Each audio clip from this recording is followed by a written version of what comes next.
Vamos lá, Cris, estamos lá. Então, boa tarde a todos, buenas tardes a todos.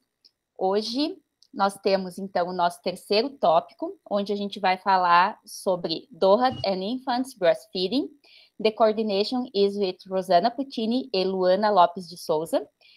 And at this moment, I will present Rosana Puccini.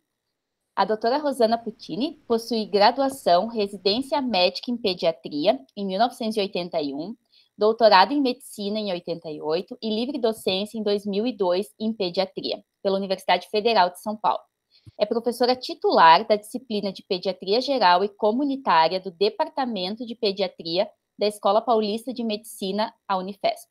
Foi diretora acadêmica do curso de Medicina da Escola Paulista de Medicina, da Universidade Federal de São Paulo, no período de 2002 a 2006, e chefe do Departamento de Pediatria da Universidade Federal de São Paulo, no período de 2003 a 2009.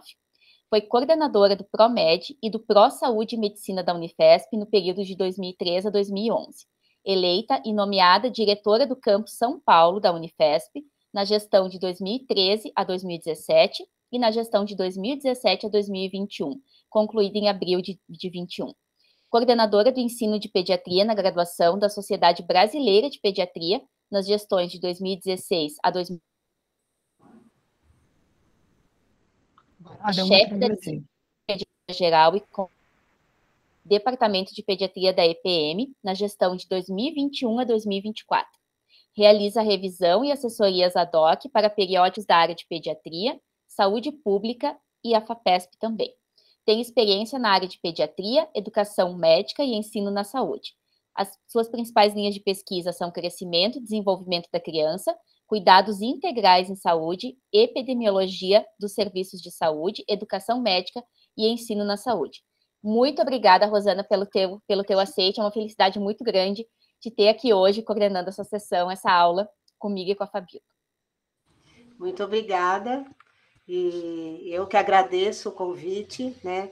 Você, a professora Cristiane Matê, que nós tivemos a oportunidade de conhecê-la no final do ano passado, né? Teve uma apresentação na nossa disciplina, então a Fabiola que anda, né, conseguindo encontrar, né, as pessoas, e isso tem trazido uma troca de experiência, né, muito grande para todos nós. A Elza também participou da reunião da nossa disciplina no ano passado, e cada vez que a gente trabalha e conhece mais pessoas, isso enriquece demais, estimula, deixa todo mundo muito entusiasmado em seguir em frente e partilhar, né? Eu acho que o aprendizado que nós estamos tendo todos aqui, né, nesse período, é compartilhar, né, o conhecimento e diferentes visões, como a professora Luana já tinha citado anteriormente, quer dizer, cada um vai no foco, mas nesses momentos a gente consegue ampliar muito a nossa visão e aprender muito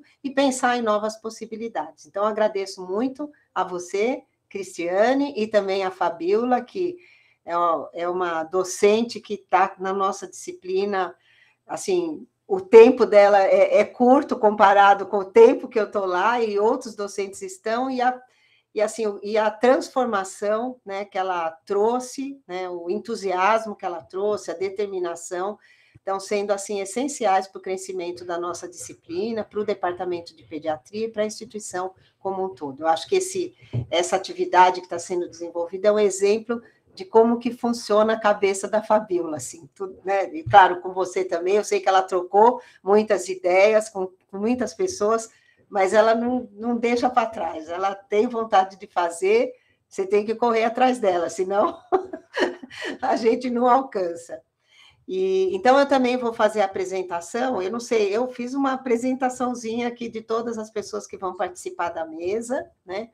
E eu vou fazer minha tentativa. Acho que o meu é mais tranquilo, porque são só cinco slides aqui, mas acho bom para as pessoas poderem ler, acho que fica bom. Acho que talvez a Elza... A Rosana que está mexendo, né? Tá certo. Eu que estou mexendo. Tá. Tá dando para ver? Tá. Vamos ver o que... Isso, agora sim, perfeito. Tá bom? Não, só que saiu na outra. Começa aqui. Peraí, aqui. Bem, a Cristiane Mattê já fez a apresentação da coordenação, né, desse curso, dessa disciplina de pós-graduação e curso de extensão, né, e por que houve, né, a vontade de ir adiante. Então, ela já fez a apresentação toda e acho que todos estão aproveitando muito. Hoje nós estamos, então, no nosso terceiro encontro, né, que vai ser coordenado por mim e pela professora Luana Lopes de Souza, que eu tenho muito prazer em conhecê-la. Nós teremos 3 apresentações, 3 aulas, né? Os efeitos da amamentação em longo prazo para a saúde da criança, da professora Elza Regina Justo Giuliani. A segunda aula, que é a dupla carga de desnutrição e prematuridade, efeitos em curto e longo prazo, da professora Fabiola Suano de Souza. E a terceira aula, que é a amamentação e disruptores endócrinos, com a professora Luana Lopes de Souza. Eu não resisti, trouxe aqui 2 fotinhos nessa apresentação, não das pessoas, né, mas relacionadas ao tema, né? Uma para falar da importância, né, das políticas públicas, né, da rede de apoio para a amamentação e o quanto que a gente aprendeu nessas últimas décadas, né, para trabalhar o aleitamento materno, incentivo, né, não somente no conhecimento, né, sobre todas as vantagens e tudo que o aleitamento pode trazer em relação à saúde, pode representar em a saúde no curto, médio e longo prazo, mas principalmente para falar o quanto que a gente aprendeu em como lidar com o aleitamento, em como cuidar, né, das mães, né, e das puérperas, né, e das que estão aleitando e que querem continuar, e como que a gente consegue fazer esse trabalho,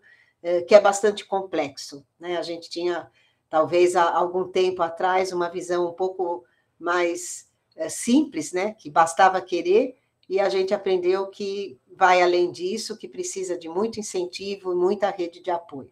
Então, as políticas, né, a semana e o mês do aleitamento, né, aqui no Brasil, que é o agosto, né, dourado, tem sido um exemplo de uma política pública extremamente importante e certamente a professora Elza, que é a nossa primeira palestrante, teve um papel fundamental, né, nesse processo. E a foto de baixo, eu achei interessante, que é recente, está colocada assim: a Secretaria Especial de Saúde Indígena incentiva aleitamento materno nas aldeias. E eu acho incrível a gente falar desta forma, porque a gente aprendeu com eles que não era necessário introduzir alimento nos primeiros 6 meses de vida, né? Então, a história, né, do aleitamento e as mudanças teve muito de aprendizado com a população indígena. E talvez hoje a gente esteja tendo que incentivá-los e tendo que trabalhar devido à condição em que essas populações ficaram hoje, né? Então, assim, eles deviam estar nos ensinando, né, como nos ensinaram em décadas passadas, né? Agora eu vou falar de cada uma das pessoas. Então, a professora Elza Regina Justo Giuliani, né, possui graduação em Medicina pela Universidade Federal do Rio Grande do Sul, mestrado em Saúde da Criança e Adolescente pela Universidade de São Paulo, de Ribeirão Preto, mestrado em Maternal and Child Health University of London, em 1986, doutorado em Saúde da Criança e do Adolescente pela Universidade de Ribeirão Preto também, em 82, e pós-doutorado pela Johns Hopkins University, em 93. Atualmente é professora titular do Departamento de Pediatria da Faculdade de Medicina da Universidade Federal do Rio Grande do Sul, pesquisadora 1B do Conselho Nacional de Desenvolvimento Científico e Tecnológico, consultora eventual da Organização Mundial da Saúde, membro da Câmara Técnica Assessora do Ministério da Saúde e membro do Departamento Científico de Aleitamento Materno da Sociedade Brasileira de Pediatria. Foi coordenadora da área técnica da saúde da criança e aleitamento materno do Ministério da Saúde, 2007 e 2010. É consultora em lactação, certificada pelo IBLCE desde 93. Tem experiência na área de medicina, com ênfase em saúde materno-infantil, atuando principalmente nos temas aleitamento materno, nutrição infantil e alimentação infantil. E todos tenham certeza que vocês vão ter contato com uma das pessoas que trabalhou muito pela saúde da criança e teve um protagonismo em muitas das políticas públicas voltadas pela criança. Então, ter a professora Elza aqui é um privilégio para todos nós. Professora Fabíola Suano de Souza, tem graduação em residência médica em pediatria pela Faculdade de Medicina do ABC, mestrado e doutorado pela Escola Paulista de Medicina, Unifesp, obteve título de especialista em pediatria em 2003, área de atuação em nutrologia pediátrica e área de atuação em terapia nutricional parenteral e enteral pela SBP, Sociedade Brasileira de Pediatria. É professora adjunta da disciplina de Pediatria Geral Comunitária, do Departamento de Pediatria da IPM, e professora associada da disciplina de Clínica Pediátrica, Departamento de Pediatria, da Fundação ABC. Coordena a equipe multidisciplinar em terapia nutricional do Hospital Municipal Universitário de São Bernardo do Campo desde 2004. É orientadora do programa de pós-graduação em Pediatria e Ciências Aplicadas à Pediatria da IPM, Unifesp. É presidente da Câmara de Graduação e vice-chefe da disciplina de Pediatria Geral Comunitária. Na Fundação ABC, coordena o curso de Pediatria do 3º ano e é membro do Núcleo de Educação à Distância. Participou de grupos de trabalho do Ministério da Saúde sobre guia alimentar das crianças menores de 2 anos e obesidade infantil. Foi indicada como delegada do Comitê Consultivo do Capítulo Latino-Americano do DORAD, 2021-2023. É outra professora que também tem uma profunda preocupação com as políticas públicas e busca encontrar os caminhos para poder ter uma atuação bastante efetiva. Então, é muito importante ter a professora Fabíola na coordenação e hoje nessa aula desse tópico de aleitamento materno.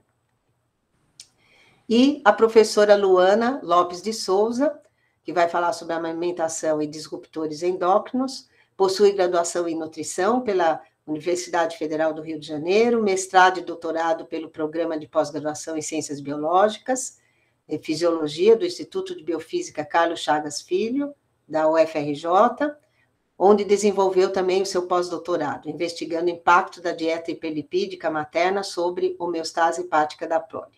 Atualmente é professora substituta do Departamento de Ciências Fisiológicas do Instituto de Biologia Roberto Alcântara Gomes, da UERJ, onde desenvolve seu pós-doutorado com bolsa FAPERJ.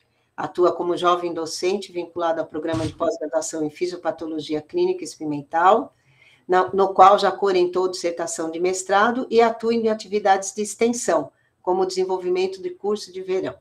Desenvolve seus projetos de pesquisa no Laboratório de Fisiologia Endócrina da UERJ. Tem experiência na área de fisiologia, com ênfase em fisiologia endócrina e na área de nutrição, atuando principalmente na investigação do impacto de desordens metabólicas sobre fígado promovidas por insultos no período perinatal, como a exposição a poluentes ambientais e fatores nutricionais. Então, é um prazer, né, e uma grande honra tê-la aqui conosco e compartilhar essa coordenação da mesa. Agora eu vou interromper aqui o compartilhamento.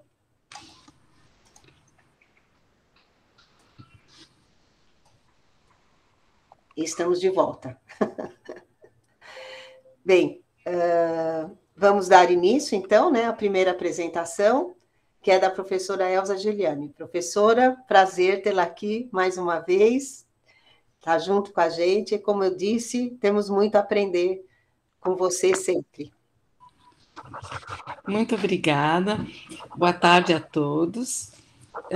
É um prazer muito grande estar aqui, né, né, conviver, ter mais essa convivência já de algum tempo, né, com a Fabíola, essa parceria, né, Fabíola? Conhecer a Cristiane também, um prazer, minha colega aqui da URGS, que eu não conhecia, e a Rosana, né, que eu tenho um carinho muito grande pela Rosana, até porque ela foi da minha banca, né, de professora titular aqui da Universidade Federal do Rio Grande do Sul. Então é um prazer muito grande estar aqui, falar e discutir um pouquinho com vocês essa temática que tanto me fascina. Eu só queria fazer uma correção, Rosana. talvez esteja desatualizado no meu Lattes. Eu não faço mais parte, eu não sou mais membro do Departamento Científico de Aleitamento Materno, né? Eu fiz por 2 gestões e então agora eu já atualmente eu não sou membro do departamento, eu já fui presidente do departamento 2 vezes e por várias gestões mesmo, mas atualmente não. Sua Bom, alma está lá ainda, Elza. não, Sua alma ainda está lá no departamento, não tem problema. Bom, vamos ver agora se eu consigo botar a apresentação. Vamos lá, vamos ver.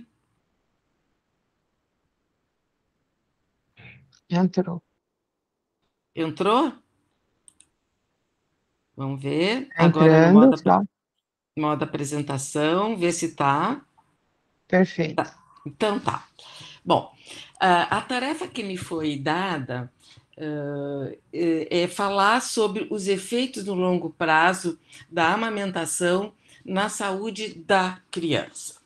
Essa é o meu desafio hoje, né?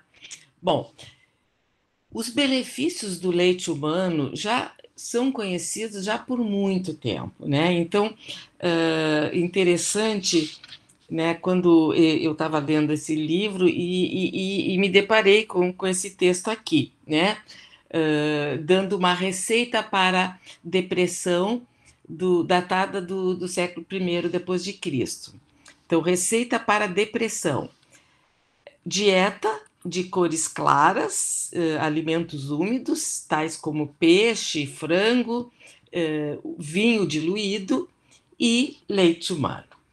Né? Então, isso eu achei assim, fantástico, porque hoje a gente já conhece assim, alguns componentes do leite humano, né, que dão, seriam, digamos assim, antidepressão. E essa figura aqui também, né, antiga, esse pôster, esse cartaz, bem antigo, que fala por si só, né, mostrando, né, então, que as crianças amamentadas, a mortalidade infantil é bem menor do que as crianças alimentadas com mamadeira. Então, esse é um pôster bastante antigo. Então, já se conhecia, já se sabia que a amamentação, que o leite materno tinha benefícios. Mas, na época, não se conhecia os mecanismos, como que isso acontecia. E a valorização do leite materno, né, ela se dá de diversas formas, né? Então, também, quando eu me deparei com esse fato aqui, eu achei muito interessante, né? Que em algumas culturas indígenas no Brasil, os bebês deficientes, eles são mortos pelos pais assim que nascem, né? Só que o interessante é que esse infanticídio, digamos assim, ele tem que ocorrer antes da criança ser colocada para mamar. Porque em algumas culturas indígenas, né, a vida do bebê só começa depois que ele toma as primeiras gotas de leite da mama. Né? Então, vocês veem assim, né, a valorização do leite humano, né, de diversas maneiras, ela é expressada.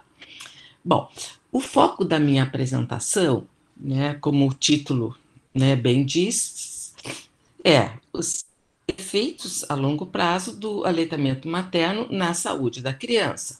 Então, é importante colocar que esses efeitos, eles também existem para as mulheres, né, para as mulheres que amamentam, e tem outros também para o planeta, para o meio ambiente, para a economia, enfim. Mas agora, e temos também os efeitos de curto prazo para as crianças, né? Mas hoje, especificamente, eu vou falar dos efeitos de longo prazo para as crianças, né?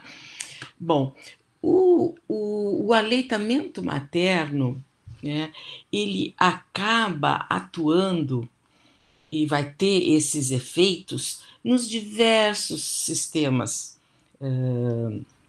do organismo, né, do ser humano. E ele ocorre, o aleitamento materno, ele ocorre justamente no período onde existe uma maior plasticidade fenotípica, né? A gente sabe que tanto no período intrauterino quanto nos primeiros, digamos assim, 2 anos, é onde ocorre assim, a maior plasticidade fenotípica. Ou seja, né, a expressão gênica ela pode ser modificada. Tá? Então, a plasticidade é muito grande nesse período, e é justamente o período em que as crianças, né, são amamentadas.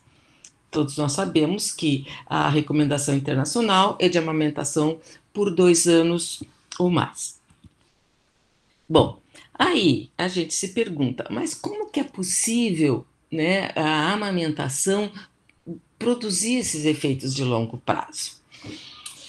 Bom, até não muito tempo atrás, a gente não sabia, a gente não, assim, não tinha ideia de como é que isso funcionava, né? Porque antigamente a gente acreditava que o leite humano era simplesmente um alimento, né? Ele estava ali para alimentar a criança. Hoje, nós sabemos que o leite humano, ele é um alimento altamente sofisticado e que serve como uma comunicação entre a mãe e a criança, orquestrando, né, a programação precoce, né, imunológica e metabólica da criança. Então, a coisa é muito mais complexa do que se poderia imaginar há um tempo atrás. Bom, e como é que se dá essa orquestração? Né? De diversas maneiras. Bom, eu gostaria de deixar bem claro que esse é um tema que ainda se conhece relativamente pouco, né? Tem muito ainda a se descobrir, a se pesquisar, mas já temos assim algum conhecimento que já dá uma luz, né? Mostrando o quanto que o leite humano e a amamentação, como são complexos. Bom, então, esses efeitos, eles podem se dar através dos componentes do leite humano, e aqui eu trago alguns só para exemplo, por exemplo, né, os ácidos graxos de cadeia longa poliinsaturadas, as PUFAs, que vão, né, promover a mielinização, então atuando no desenvolvimento cerebral da criança. Nós temos os oligosacarídeos, que são glicoproteínas, que atuam diretamente no intestino, né? E também servem como alimento para a nossa microbiota intestinal. Nós vamos falar um pouquinho sobre isso. E nós temos os microRNAs, que nós também vamos falar um pouquinho sobre isso. E também, né, o próprio ato de ser amamentado, né, o ato da amamentação em si, isso já pode trazer efeitos de longo prazo, porque isso mexe muito, né, com o psicológico, com o estímulo da criança, e isso aí certamente, né, a criança vai levar para o resto da sua vida, tá? Bom, eu aqui vou dar, assim, gente, só uma pincelada, né, nos mecanismos que podem estar envolvidos nesses efeitos que eu vou passar a relatar depois dessa breve introdução dos mecanismos, né, tá? Então, assim, vamos começar pelos microRNAs, tá? Isso também é um conhecimento relativamente novo, né? Hoje se sabe que a mama, né, as células epiteliais, aqui nós temos uma célula epitelial da mama, elas produzem exossomas. O que são esses exossomas? São microvesículas, né, que têm em seu conteúdo, né, microRNAs, tá? O que são os microRNAs? Né? São pedacinhos curtos de RNA com 19 a 22 nucleotídeos e que tem a capacidade de controlar, de interferir na expressão gênica. Então, vocês imaginam só uma coisa dessas, né? Então, nós temos aqui um exossoma com o microRNA lá dentro, aqui na mama, que é fabricado na mama, e diga-se, gente, os microRNAs, gente, eles são personalizados, então eles diferem, né, de mulher para mulher, e de lactação para lactação, diferem dependendo do período da lactação, e então a mulher, a mama produz esse exossoma, a criança deglute, então ela recebe, né, e vai até para o intestino, e essas vesículas, né, esses exossomas, eles têm uma proteção, né, que faz com que elas cheguem íntegras, né, na corrente sanguínea da criança, para onde ela vá para todos os órgãos, para todo o organismo. Tá? Então, o que nós estamos falando? Nós estamos falando aqui de carga genética daqui e que está indo diretamente para todo o sistema da criança, e uma carga, né, um microRNA que tem o poder de modular a expressão gênica. Não tem o poder, gente, se deixar bem claro, você já deve estar discutindo isso agora na epigenética, né, que não tem o poder de modificar a sequência do gene, né, mas sim da expressão desse gene. Bom, então, aqui nós temos, então, um microRNA, que ele vai atuar, então, na tradução do DNA, né. Ele, então, se liga, o pedacinho dele, né, que ele é um microRNA, ele se liga, então, esse pedacinho se liga a uma parte do RNA mensageiro, então, obviamente, impedindo a tradução desse pedaço, né, em que ele está se ligando e, obviamente, interferindo na expressão gênica, tá? E microRNAs, né, uma coisa que se desconhecia até muito pouco tempo, e hoje já se sabe que já foi, digamos assim, descrito quase 1.500 microRNAs diferentes, tá? E eles são diferentes, como eu já falei, né, de mulher para mulher, e também eles diferem, o perfil desses microRNAs ele é diferente, tá? Um colostro é diferente do leite maduro, tá? E também ele é diferente para o recém-nascido atênico, né? Aquilo que a gente sabe, né, que a composição do leite materno é dinâmica, muito dinâmica, né, variando de mulher para mulher, variando numa mesma mulher de lactação para lactação e numa mesma lactação variando dependendo do período, né, dessa lactação.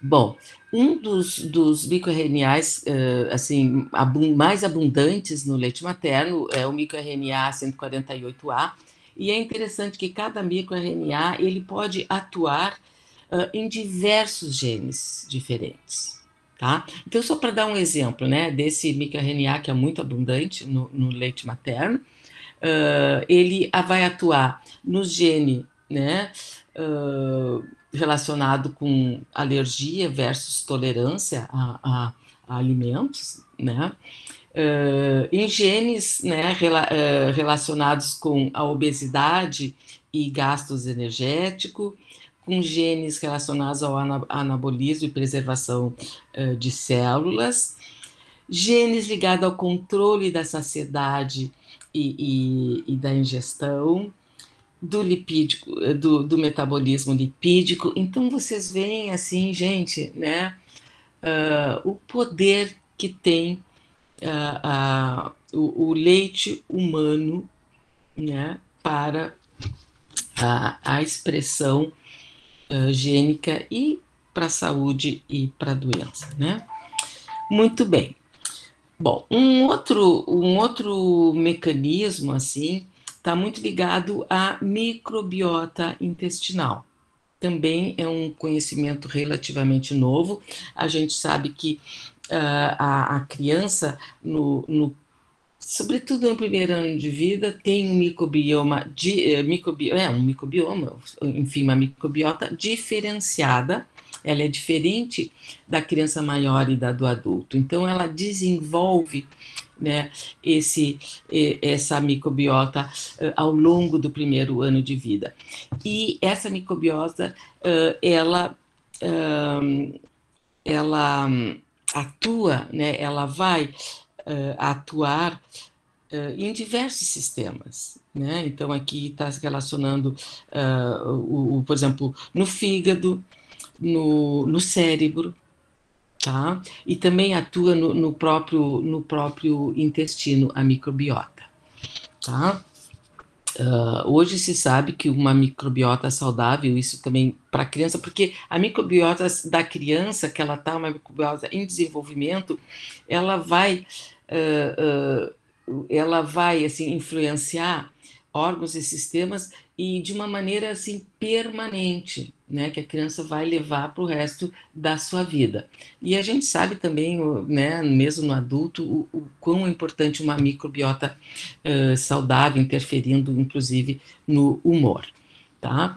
Então, entre os promotores de uma microbiota favorável na criança, né, nós sabemos assim que o parto vaginal e também o aleitamento materno, tá? Então, o fato de uma criança ser amamentada, isto vai influenciar diretamente a microbiota desta criança, que é muito importante, tá? Isso se dá também através do microbioma do leite humano. Também se acreditava que o leite era estéril, ele não é estéril, né? Ele tem toda uma população de bactérias, de fungos, ou seja, ele tem uma microbiota, o leite humano, obviamente que vai interferir na microbiota da criança.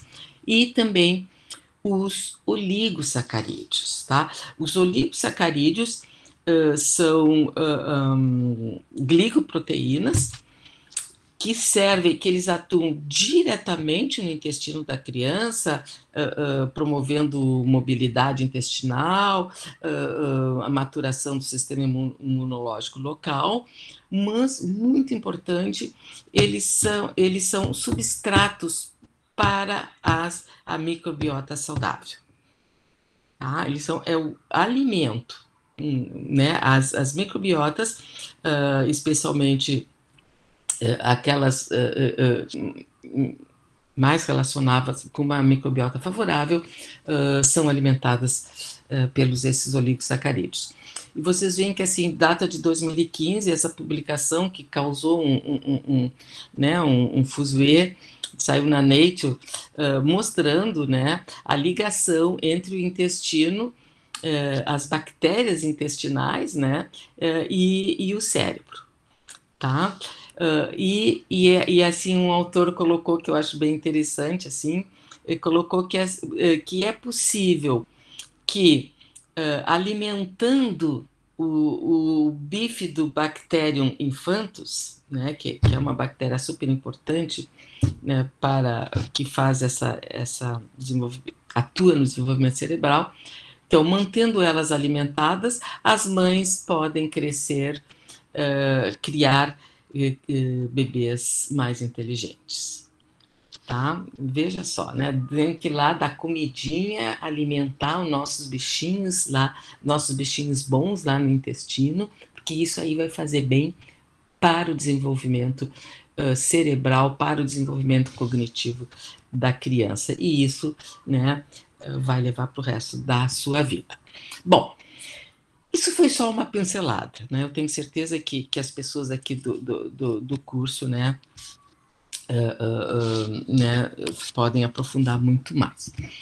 Bom, mas entrando propriamente nos efeitos de longo prazo, eu tinha que ter um norte. Então, o que eu fiz? Né? Eu disse, olha, eu só vou apresentar aqueles efeitos que têm comprovação científica do melhor nível, que são exatamente as meta-análises. Tá? Então, eu só peguei efeitos comprovados cientificamente por meio de meta-análises. Tá? E eu tive um ponto de partida, que foi essa publicação da série Lancet, né, de 2016, 2 artigos. Esse é o primeiro artigo, que fala justamente desses efeitos, né, não só de longo prazo, de curto prazo também, e não só para a criança, mas também para a mulher. Né? Então, para escrever esse artigo, que foi liderado pelo professor César Victor, né, ele utilizou 28 meta-análises. Dessas 28 meta-análises, 22 foram contratadas pela Organização Mundial de Saúde, né, para subsidiar este artigo. Então, a OMS, né, contratou 22 novas meta-análises. Então, é um material, ele é de 2016, mas, para mim, assim, é uma obra-prima, é um documento, assim, de valor inestimável e que eu acho que ainda é muito atual. As meta-análises que eu falei para vocês, essas 22, que a Organização Mundial de Saúde contratou, elas foram publicadas num suplemento do Acta Pediátrica de dezembro de 2015. Tá? Bom, o que eu fiz? Então, eu peguei o foco, né? Peguei efeitos de longo prazo para o lactente. Então, eu vou apresentar, eu não vou entrar em detalhes, obviamente, eu só vou apresentar o que se sabe, né, quais são os desfechos, né, que hoje se sabe, já está comprovado, e eu atualizei, eu fui atrás de novas meta-análises, para ver se tinha alguma atualização. Então, é isso que eu vou relatando para vocês. E também eu incluí algumas meta-análises que não estão nessa publicação. Muito interessantes. Vou mostrar para vocês, tá? Bom, então vamos começar essa associação entre aleitamento materno e risco de sobrepeso e obesidade. Eu só vou apresentar aqueles que deram positivos. Aquelas meta-análises que não mostraram associação, eu não vou apresentar, tá? Bom, então, tá aqui essa meta-análise, ela incluiu essa de 2016, publicada em 2015, finalzinho, né? Compreendeu, imagina, 103 estudos, né? Olha só a robustez, né, dessa meta-análise, né? E o que foi visto no final, né? Mesmo considerando só os estudos maiores, né, com controle de fatores de confusão, né, e que com o sem viés de memória, né, ou seja, né, no mínimo 3 anos, não mais do que 3 anos a memória com relação ao aleitamento materno, mostrou uma proteção do aleitamento materno contra sobrepeso e obesidade de 0,87, tá? E ela foi significativa, vocês veem aqui, porque não passou pelo 1, tá? Bom, para aqueles que não estão muito familiarizados, eu vou explicar isso só neste primeiro momento, depois, né, com os outros dados, não há necessidade. Então, 0,87 quer dizer o quê? Tá? Que houve uma proteção contra sobrepeso e obesidade na criança amamentada de 13%. Ou visto de uma outra maneira, para cada 10, né, crianças ou adultos, seja lá a faixa etária em que o desfecho foi medido, para cada 10 não amamentadas com sobrepeso, nós vamos ter entre 8 e 9 indivíduos que foram amamentados.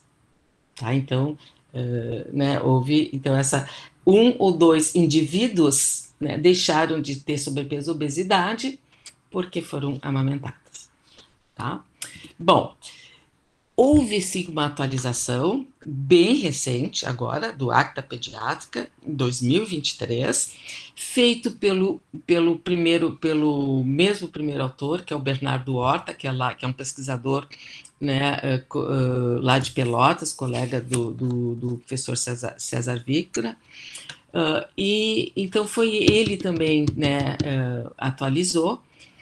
E ele, vocês veem só, nem passou tanto tempo assim, mas ele já incluiu 53 novos estudos, tá? Ou seja, se estuda muito, né? E o que esse novo estudo mostrou? Manteve a proteção, tá? Se manteve a proteção, praticamente inalterada, mostrando, assim, que são dados, assim, bem robustos, né? Essa associação parece ser bem robusta. Bom, eles também, a gente pode ver, né, nessa tabela, que esta proteção, ela acontece nos diversos subgrupos, né, independente do tamanho do estudo, independente do delineamento do estudo, se é corte, se é caso controle, independente, por exemplo, se é países de alta renda ou de baixa renda, enfim, né, ela pode mexer bastante, mas ela sempre se mostrou protetora. E o leite materno, e olha que interessante, né, ela também conferiu proteção para todas as faixas etárias, na medida do desfecho, inclusive para os adultos. Olhem aqui, né? Então, tem 13 estudos que mediu esse desfecho com indivíduos com 20 anos ou mais, e, mesmo assim, deu uma proteção um pouquinho menor que as outras, né? Que quanto menor esse zero se aproxima, mais se afasta do 1, né, maior é a proteção. Tá? Então, aqui está se aproximando um pouquinho do 1, ela diminuiu um pouco aqui, mas ela se manteve. Muito bem. Vamos agora a um segundo desfecho, que é a hipertensão sistólica. Tá? Eu só trago aqui hipertensão sistólica, porque para a diastólica não houve, não foi possível comprovar por meio de meta-análises que o aleitamento materno, né, influenciou positivamente a pressão sistólica. Mas a diastólica, sim. Tá? Então, isso aqui, nessa meta-análise que está no Acta, se viu que então, a amamentação, né, diminuiu em 0,8, tá, milímetros de mercúrio. Agora, eu gostaria de chamar atenção para esse detalhe, né? Quando se considera só estudos maiores e de maior qualidade, digamos assim, ela não foi significativa. Apesar de ter uma proteção bem, né, aqui nós temos o 1 no caminho, então ela não foi significativa. Né? Os estudos são bem menores, né? São só 7 estudos, né? Então, só para mostrar assim que já essa associação, né, ela existe, mas ela não é tão robusta, tão consistente quanto é, por exemplo, com relação à sobrepeso e à obesidade. E aqui também, mostrando aqui, eu queria mostrar para vocês, ela, né, levando em consideração a questão que ela foi significativa ou não, ela só foi significativa para crianças, né, de 0 a 9 anos. Né? Apesar daqui de indivíduos maiores de 20 anos dar uma proteção grande de 0,3, não houve significância estatística. Tá? Então tá, já temos aí então sobrepeso, obesidade, temos hipertensão arterial sistólica e agora vamos ver risco contra diabetes tipo 2 em crianças, porque o aleitamento materno protege a mulher que amamenta também contra diabetes mellitus tipo 2, mas nós estamos aqui falando de crianças, tá? Então, existe uma meta-análise, sim, no Acta Pediátrica, e a proteção, ela ocorreu, né, também a exemplo, né, da hipertensão arterial sistólica, só quando todos os estudos, que não são muitos, né, são considerados. Quando se pega só os estudos mais potentes, de melhor qualidade, né, deu proteção, mas ela não foi significativa. Tá? Mas há uma atualização, né? Vocês veem que aqui é o Bernardo Horta, que foi o primeiro autor dessa meta-análise, ele próprio, de novo, ele é o rei da meta-análise, né? O Bernardo. E ele próprio, né, atualizou, então nós temos um artigo mais recente, né? Foi 3, 4 anos depois daquela publicação de 2015, né? Ele conseguiu adicionar mais 3 estudos e praticamente a proteção não mudou, né? Aqui nós tínhamos 0,65, né? E aqui nós temos uma proteção de 0,67. Então, né, continua valendo. Muito bem. Então, agora, diabetes tipo 1. Né? Existe proteção. Essa meta-análise, ela não foi incluída no artigo aquele e não está lá no Acta. Então, é uma coisa que eu peguei fora daquele material.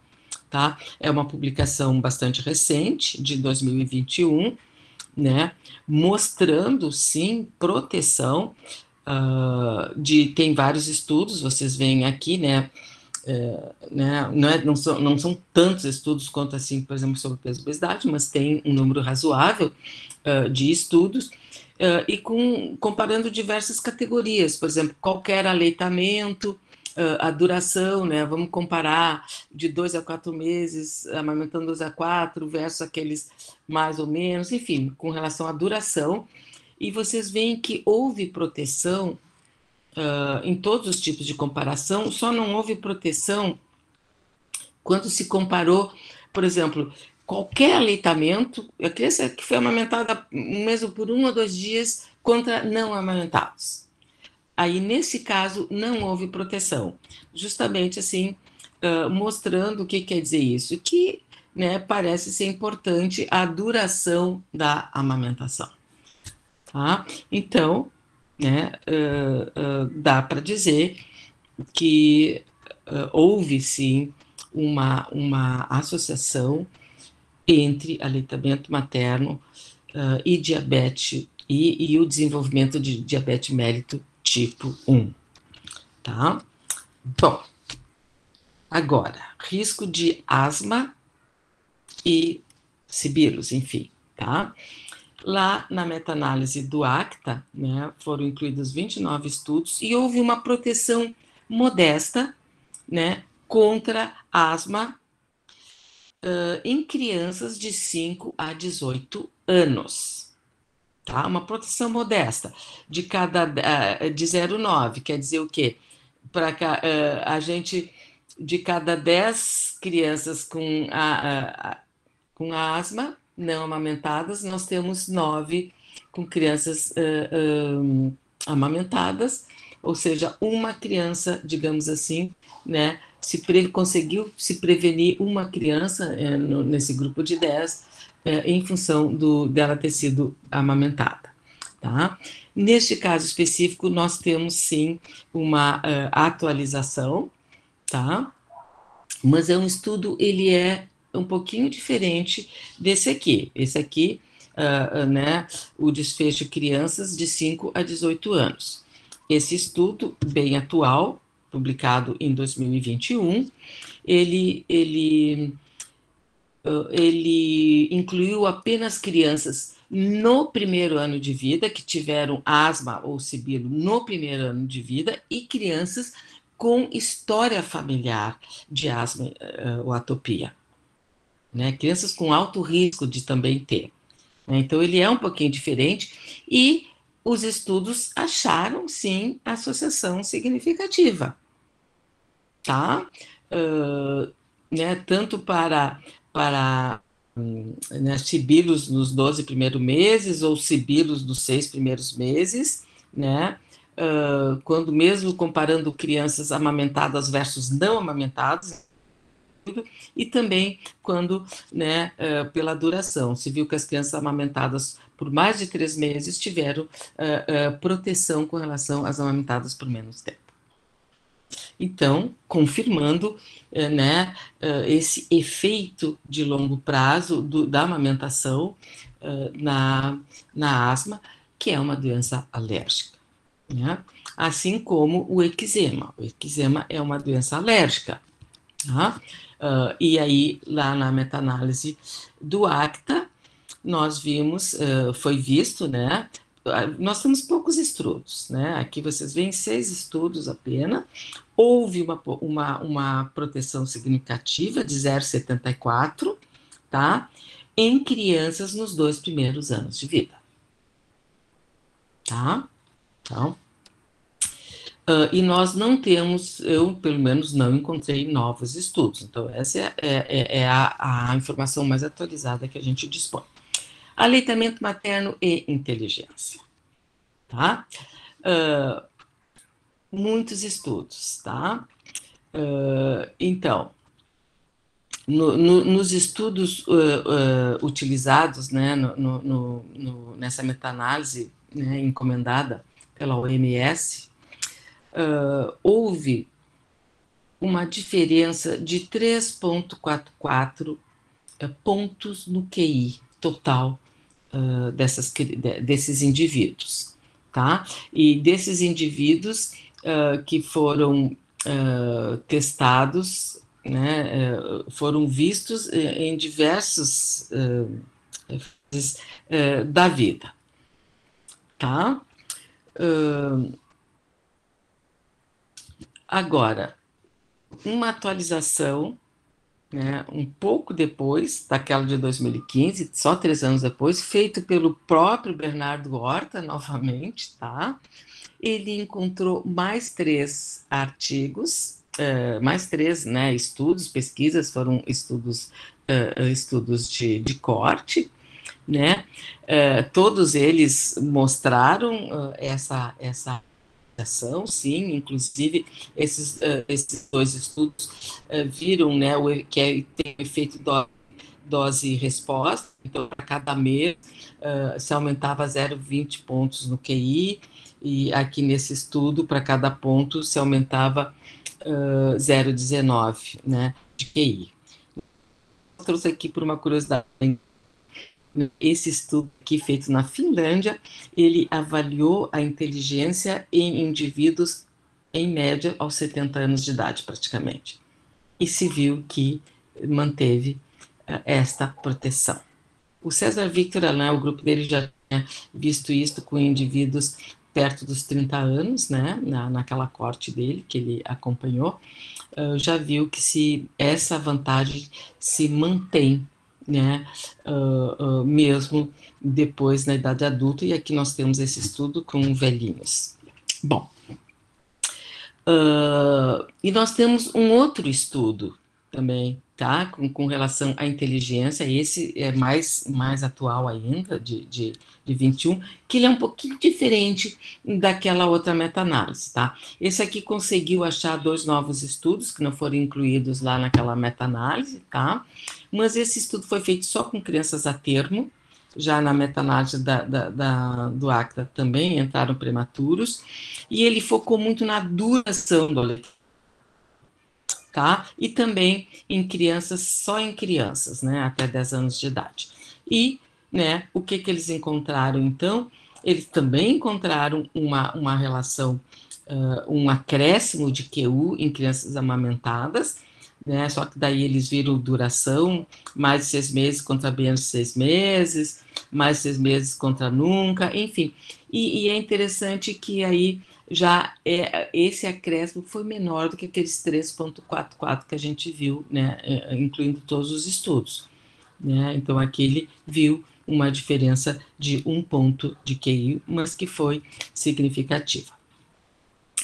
Muito, muito recente, esses 2 próximos efeitos que eu vou falar para vocês, tá? Não estão incluídos nas meta-análises do ACTA, né? Esta aqui é contra o transtorno de déficit de atenção e hiperatividade, que é o TDAH, tá? Muito interessante, gente, tá?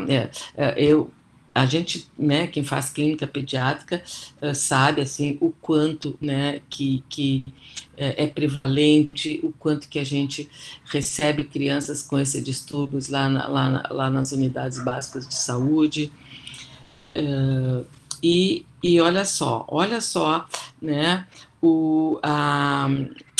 a proteção, ela é bem importante, olha aqui, chega a ser de 0,20, ou seja, né, de cada 10 crianças, né, ela pode, 8, né, ela pode prevenir em função do aleitamento materno, né. Então, esses autores, eles, né, testaram diversas durações do aleitamento materno, e na realidade, assim, ela deu proteção para todas as durações.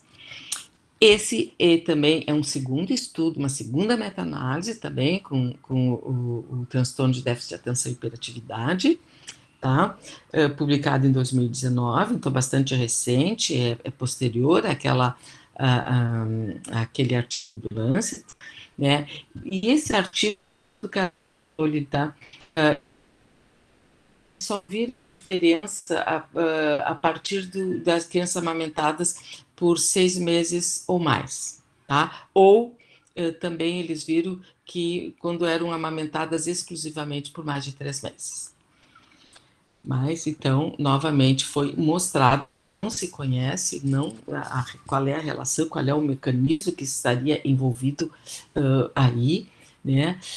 Mas parece que realmente existe essa relação, assim como contra a doença do espectro autismo. Tá? Aqui eu coloquei o André, né, que é um personagem do Maurício de Souza, que ele é autista. Tá? Nós temos assim um estudo bastante recente, publicado em 2020, já, né, trazendo esta meta-análise, tá? Mostrando, sim, uma proteção, e olha só que proteção, né, gente? Né? Aqui 0,20, 20 e poucos, aqui 0,30, é uma proteção muito, muito grande, né? Que se encontrou, e aí também foi testado várias durações de aleitamento materno, né? Mas a proteção não variou muito, né? Então, ela se manteve para todas as durações do aleitamento materno. Então, eu estou falando de proteção do aleitamento materno contra transtorno do espectro autista, o TEA, tá? E, por fim, então, né, câncer. O que nós já temos? Porque, assim, ó, na medida em que a amamentação, o leite humano vai mexer no sistema imunológico da criança e que vai se perpetuar para o resto da vida dela, não é de se surpreender que exista alguma relação entre ser amamentado ou não com algum risco de desenvolver câncer, né, ao longo da vida. Mas, assim, comprovado através de meta-análise, tem 2 tipos de cânceres, tá? Um é a leucemia, tá? Então, já tem vários estudos, né? Então, aqui, esse também não está no ACTA, né? Vocês veem que é uma publicação mais recente, de 2021. né? Esse aqui, então, é aleitamento materno e risco de leucemia quando compara crianças amamentadas versus não amamentadas. E houve uma proteção de 0,77. O mesmo estudo, ele comparou, então, esse risco, mas aí levando em consideração a duração da amamentação e a proteção foi igual, 0,77. Tá? Então, mostrando, sim, que há uma proteção do leite humano, da amamentação contra a leucemia e também contra a neuroblastoma, que é um tumor de origem nervosa, né, que se manifesta basicamente nas suprarrenais, mas pode se manifestar em outros locais do corpo. Vocês veem que ela é bastante recente, né, de 1021, e mostrou uma proteção significativa, né, quando comparando crianças amamentadas versus não amamentadas, ou levando em consideração a duração da amamentação. É uma proteção importante, né, aqui em torno de 0,6, os dois. Certo? Bom, então, fazendo um resumo, eu me lembro que eu apresentei isso aqui no início, dizendo que o aleitamento materno, o leite humano, ele ia atuar os efeitos e ia se fazer nos diversos sistemas. Então, o que nós temos assim provado já por meta-análises? Nós temos então para o sistema cardiovascular a hipertensão sistólica, para o sistema nervoso nós temos a inteligência, o transtorno do déficit de atenção e hiperatividade, o transtorno do espectro autista, o neuroblastoma. Para o lado do endócrino, metabolismo, né, nós temos o sobrepeso, obesidade, a diabetes tipo 1, tipo 2. Para o lado imunológico, nós temos a asma, né, asma, sibilis, enfim, e eczema. Nós temos também a leucemia para o sistema hematológico. Tá? Então, né, eu gostaria de terminar minha apresentação com essa bela tela, né, de um pintor pernambucano, né, e eu acho que o nome da tela é muito feliz, né, elas falam Candura. Tá? Então, eu vou encerrar aqui e fico à disposição depois para a gente discutir né, o que vocês quiserem. Tá? Muito obrigada pela atenção. Muito obrigada, Elza. Tem uma discussão aqui no chat que está, né, sobre... trazendo algumas questões aí, né, de como trabalhar isso, como enfrentar questões culturais, mas antes de passar, né, para essa questão, eu gostaria de convidar a Luana para falar, que é coordenadora junto comigo aqui na mesa, se ela quer fazer alguma colocação, antes que eu já comecei, né, já apresentei as pessoas, como ela é coordenadora também, queria ver se ela não quer fazer uma colocação aí, antes de eu abrir. Perfeito. Não, eu achei fantástica a apresentação da Elza, ela fala assim com uma tranquilidade, a gente vai só, né, não vai nem sentindo o tempo passar.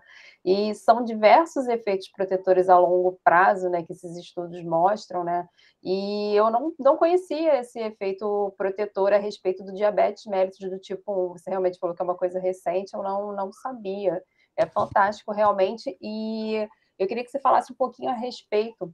Esses estudos, eles mostram muito a questão, você falou que tem uns que falam a respeito de tempo e tudo mais, essa questão da amamentação exclusiva, né? Eu não sei se eles tratam muito isso, porque tem a questão do tempo, de ser aquele tempo exclusivo, e aí eu acho até que entra no pouco da discussão das perguntas que a gente tem no chat, que muitas mulheres não têm acesso a uma licença maternidade de 6 meses e precisam retornar ao trabalho antes disso, e muitas vezes só conseguem realizar essa amamentação exclusiva até o 4º mês, que é o tempo de licença que a gente tem, né? Então, eu queria que você falasse um pouquinho sobre isso, Elza. Bom, com relação, acho que são duas coisas, da mulher trabalhadora e do tipo de aleitamento materno. É claro, assim, gente, que eu não poderia, eu não tenho, óbvio, tempo, até eu vi que passei do meu tempo, peço desculpa, mas eu não tenho Passou uma delícia, a gente ficou aqui, ó. Cada meta-análise, cada estudo, eles trazem, então tem alguns estudos que exploram a questão da exclusividade, né? E assim, ó, de uma maneira geral, o que a gente pode te dizer? Sim, faz diferença, né? De uma maneira geral, o tempo de aleitamento materno, de qualquer aleitamento materno, né, protege, assim como o tempo da amamentação exclusiva. Não é para todos os desfechos, tá? Mas sim, para inteligência, para sobrepeso, para diabetes, praticamente, sim, para quase todos os desfechos, sim, faz diferença. Com relação à mulher trabalhadora, é o tema, né, da Semana Mundial desse ano, né, o aleitamento materno na mulher trabalhadora, justamente para chamar atenção. E olha, gente, é bem complicado e é incoerente, né, gente? Isso que no Brasil nós estamos, não é ideal, mas nós estamos numa situação bastante confortável com relação a outros países, sobretudo os países mais desenvolvidos, Estados Unidos, Europa. Escandinávia é uma coisa à parte, né? Porque lá eles têm uma licença maternidade interminável. Mas é uma incoerência na medida em que se tem uma recomendação de saúde pública de amamentação exclusiva de 6 meses, e não só que se recomenda, e a gente batalha, a gente fala para a mãe, e a gente promove, a gente argumenta, e aí elas, né, não conseguem amamentar exclusivamente porque tem que trabalhar, porque não dá a licença maternidade. Isso que eu não estou falando na grande maioria das trabalhadoras, que são as trabalhadoras informais. Né? Eu estou falando das trabalhadoras formais, né? É claro que já tem uma parcela dessas trabalhadoras que tem 6 meses, né? Que são as funcionárias públicas, praticamente em todos os níveis, as federais, as estaduais, e assim, a grande maioria dos municípios também já dão isso, né? Ou então aquelas empresas, né? Empresas que entraram no projeto de empresa cidadã e que elas têm incentivo fiscal para dar licença maternidade de ampliada, né, que é 4 meses, é o que tem na Constituição, né, 4 meses, ampliar para 6 meses. Mas aqui no Brasil, eu acho que é uma questão de tempo, né, porque até por uma questão da isonomia, por que algumas podem ter 6 e as outras não? Eu acho que isso é uma questão, já tem vários né, leis aí sendo discutidas, enfim, tá? Agora, sim, dependendo, né, de como é que é esse emprego da mulher, o número de horas que ela fica fora, enfim, depende de alguns fatores, é possível ela continuar amamentando exclusivamente, tá? É possível, sim. Claro que isso exige sacrifícios, exige muita motivação, e eu posso dizer que na prática, gente, na nossa prática, quem faz prática aqui, eu acho que vai concordar comigo, a grande maioria não consegue levar adiante isto, porque eles têm que tirar, né, o seu leite, levar para casa, alguém tem que dar no dia seguinte, de preferência não na mamadeira, porque a criança corre o risco depois de não aceitar mais o peito, né? Mas eu acho legal que esses estudos cada vez mais nos dão subsídios, né, para mostrar, né, que é importante essa licença maternidade ampliada, que isso é importante para a criança, no primeiro, né, para a mãe, para a criança, para a família e para o Estado. Para o Estado. Tem muitos estudos sobre economia que mostra o quanto que a amamentação traz, vamos fazer o difícil, né, o contrário, o quanto a não amamentação, o custo da não amamentação para o Estado. O custo em saúde pública, sem dúvida, aumenta, né, no fato de não amamentar. Mandaram uma pergunta que na hora eu não tinha lido as primeiras, um questionamento a respeito, foi a Mônica que mandou, ela disse que como estimular o aleitamento materno exclusivo na África, onde sabemos que existe uma influência religiosa para que a mãe tenha chás, xaropes e outras coisas antes dos 6 meses de idade, já desde o nascimento. Né? Aí ela fala que é prescrito por feiticeiros, marabus. Você conhece alguma experiência positiva a respeito disso? Olha, não com relação à religião especificamente, mas a gente pode pegar o próprio exemplo do Brasil, tá? Na década de 70, né, tem até um estudo mostrando, acho que foi 75, mostrando que a amamentação exclusiva era de 13 e poucos, 3%, 13 e poucos por cento, ou seja, inexistente, tá? Porque também, se tinha o hábito de dar chá, se tinha o hábito de dar água, se tinha o hábito já de dar suquinho, já com 1 mês e meio, enfim, né? E, aos poucos, isso foi modificando, tanto que hoje nós temos, né,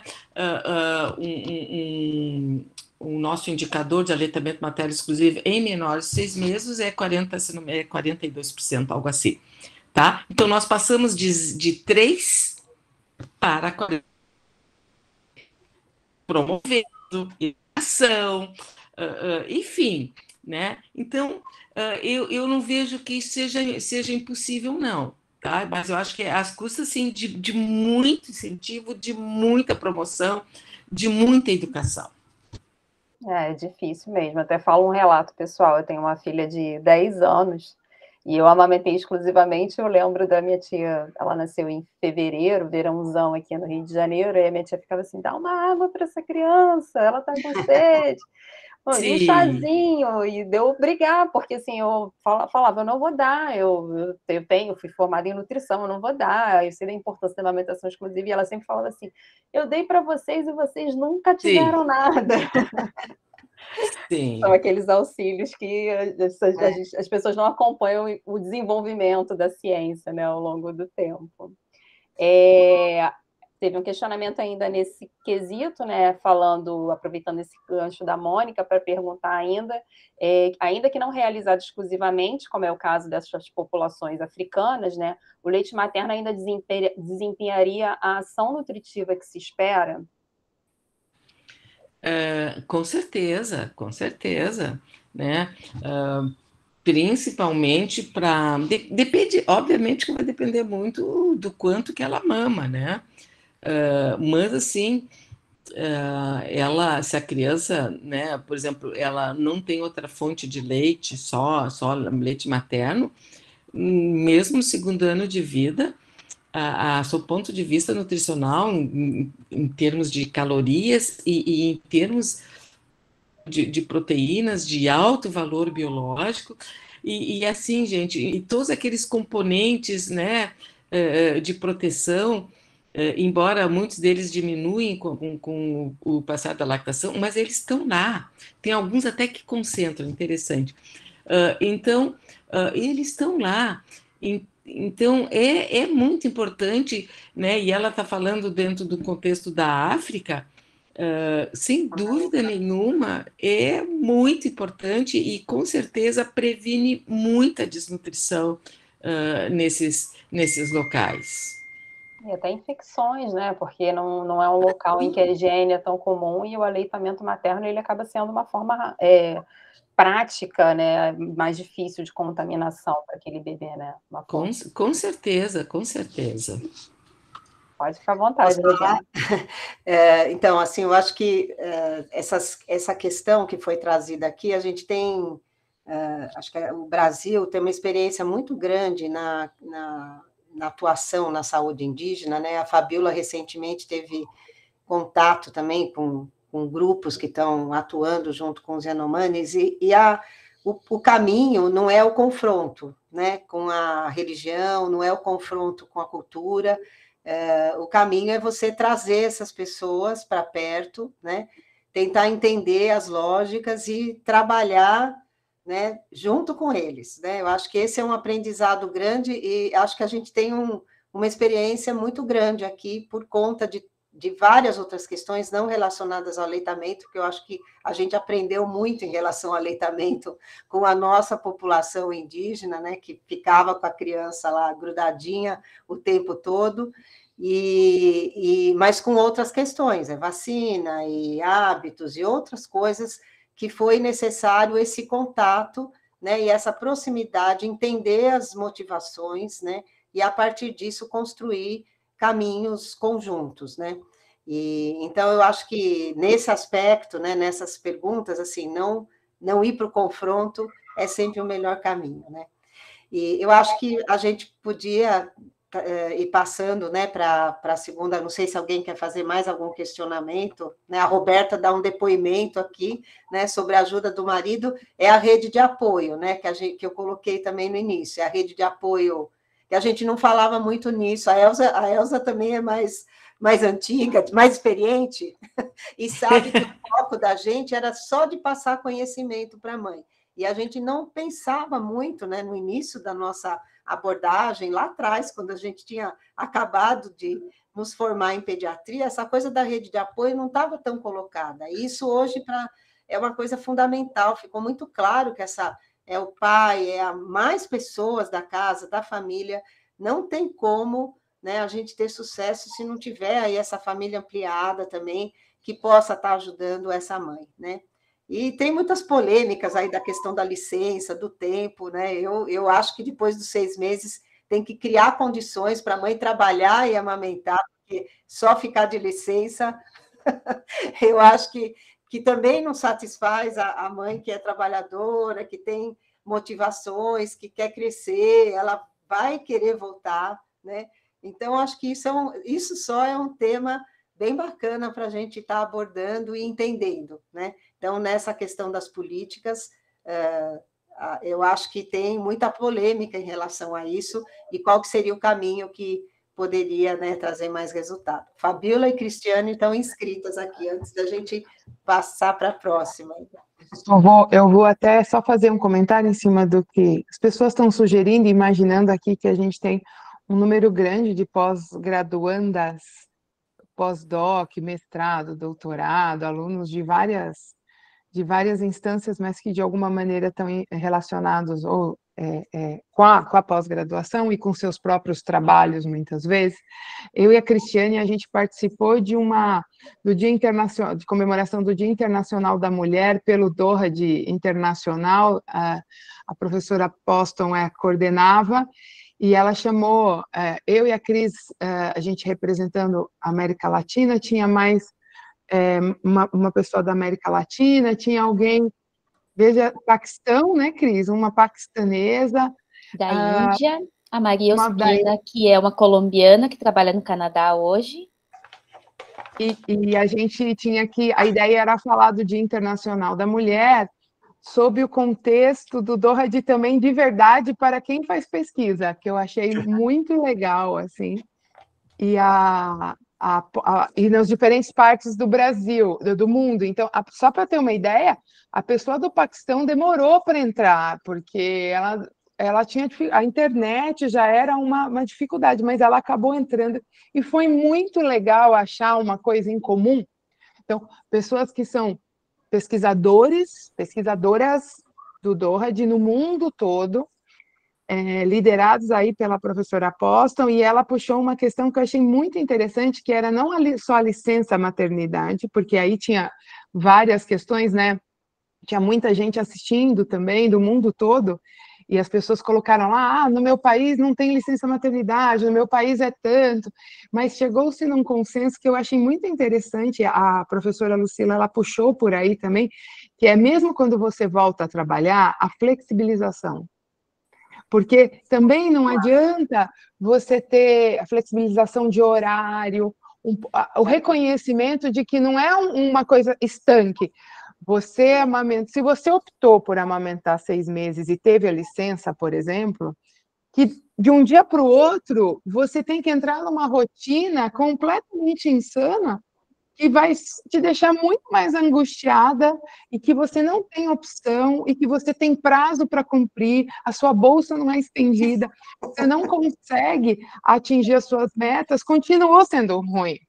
É o que ela quis dizer. Isso foi mundial, sabe? Todo mundo achou que, no fundo, não é só a licença também, é você, o olhar da mulher trabalhadora, e no caso da pesquisadora, da professora ou do pós-graduando, a criança não vai, ela não para com 6 meses, tem outras questões ligadas ao cuidado da criança, e que a flexibilização seria algo, a flexibilização olhando essa mulher como não só a que amamenta, mas a que cuida. A Elza fala um pouco disso, né, Elza?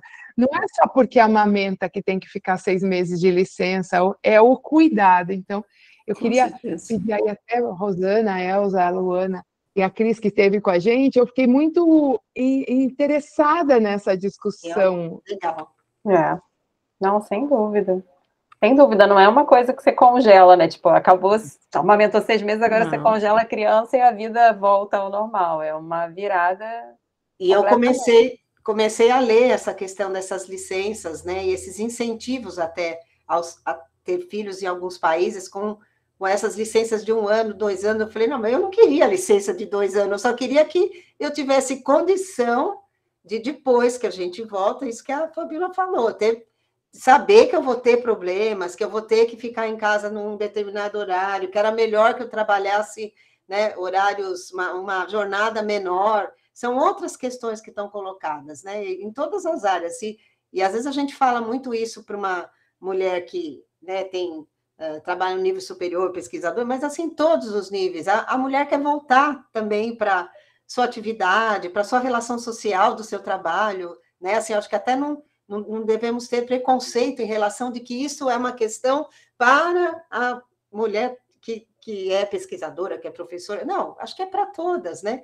Ela quer voltar também, né? Ela tem uma realização de estar indo fazer seu trabalho, continuar suas relações sociais. Então, eu acho que isso é um tema muito bacana para a gente pensar e discutir, e seria uma política pública bem legal. Cristiane, fala aí que depois a gente vê aí se podemos seguir. Congelou. Ela deu Voltou, Cris? É que a gente tá... já sei o que ela vai dizer. Fala aí, Cris, voltou? Eu acho que a minha internet tá ruim mesmo, Voltou. Tira a imagem um pouco, às vezes melhora, tirar a imagem um pouquinho. A Elza acho que levantou a mão. A Elza vai finalizar. A gente está enfrentando bastante problema nessa sala também, né? No link de acesso, tem algumas pessoas que não estavam conseguindo acessar, e aí, depois que a gente fizer o intervalo, daqui a pouquinho, depois de finalizar essa sessão com a professora Elza, a gente passa para uma outra sala, né, Fabíola? Já vou colocar aqui o linkzinho. Então. Tem pessoas que estão tentando entrar, eu autorizo, mas elas não conseguem entrar, é uma instabilidade de acesso, provavelmente o Google está querendo derrubar a gente, mas a gente vai resistir. E eu estou com uma outra sala aberta, eu vou autorizando as pessoas para entrar, vou pedir para todo mundo que está nessa sala, por favor, migrar para outra sala, é uma sala do Google, a mesma coisa, eu acho que tem alguma coisa com esse link, de qualquer maneira. Então, vou pedir, eu estou lá na outra sala, e vou passar para a Elza falar, e a gente faz um intervalo de 10 minutos para fazer esse movimento, tá bom? Volta aí 4:45. Pode... Diga, Elza, por favor. Não, eu só queria fazer um comentário, esse comentário que a Rosana comentou. Eu acho assim que a gente tem que ter esse olhar ampliado, né? De quais são também as necessidades da mulher, né? Enfim, ter esse olhar ampliado. E eu me lembrei que na Islândia, eu tive lá recentemente, e eu conversei com as pessoas, lá eles têm 2 anos, mas é o seguinte, 2 anos entre o pai e a mãe. Eles optam, o que eles querem é que nesses 2 anos a criança seja criada pelos... E sendo obrigatório, não é assim, eu vou deixar os 2 anos inteiros com a mãe. Não. Tem que ter um período obrigatório com o pai também. Né? Eu achei muito interessante, porque é isso que a Rosana falou, se de repente nós estamos com um casal, tal, a mulher sente mais necessidade de sair, ou ganha mais, ou enfim, né? Aí é a coisa familiar. né? Eu achei assim, é muito interessante e obriga o homem a ficar cuidando da criança também por um tempo. Isso é obrigatório. Isso é muito legal. Era isso. Elza, essa discussão é tão importante, a gente vê pouco essa discussão, né? As pessoas veem a licença maternidade como isso, para não sobrecarregar as mães. Aqui tem uma coisa que é importante que é colocada, porque aí fica quase como se fosse um peso a mais, e não é isso que a gente quer que a pessoa possa escolher, ela tem que ter opções para lidar com essa situação da melhor forma possível. A gente precisa discutir isso mais fortemente, assim, trazer essa discussão para a sociedade. Muito obrigada, viu? Obrigada aí pela discussão. A gente só está, né, Cris, migrando para lá, eu estou com as duas abertas, estica as pernas 5 minutos, daqui 10 minutinhos a gente já recomeça, tá bom? Bom, Obrigada. e agradecer à professora Elza pela apresentação. Nossa, sensacional. Sensacional, muito bom. Então, vamos migrar para o outro link, obrigada. certo? Tá, muito obrigada, Elza. Obrigada a vocês. Obrigada.